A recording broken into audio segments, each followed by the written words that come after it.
დღეიდან ჯანდაცვის სამინისტრომ კრიზისულ მდგომარეობაში მყოფი ბავშვიანი ოჯახების გადაუდებელი დახმარების პროგრამის განხორციელება დაიწყო. ინიციატივის ფარგლებში მრავალშვილიანი და განსაკუთრებული საჭიროებების მქონე ოჯახები 1000 ლარამდე ერთჯერად დახმარებას მიიღებენ. რა საჭიროებები აქვთ, ამას თავად ბენეფიციარები განსაზღვრავენ. საკვები პროდუქტები, ტანსაცმელი და საყოფაცხოვრებო ტექნიკა პირველ ეტაპზე თბილისში მცხოვრებ სოციალურად დაუცველ 30 ოჯახს გადაეცემა. რეგიონებში კი ტვირთი ორშაბათიდან დარიგდება. წლის ბოლომდე კრიზისული პროგრამით 1000 ოჯახი იცაგებლებს.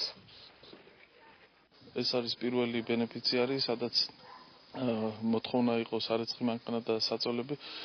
ნაწილობრივ უკვე მოვიტანეთ მათი თხოვნა შევასრულეთ, თბილისიდან დავიწყეთ ბენეფიციარების დაკმაყოფილება. ამ დღეებში დღეს და ხვალ უკვე 30-მდე ოჯახის საჭიროებების გათვალისწინებით მიიტანენ სოციალური მომსახურების სააგენტოს თანამშრომლები იმ საკვებ პროდუქტებს, საყოფაცხოვრებო ტექნიკას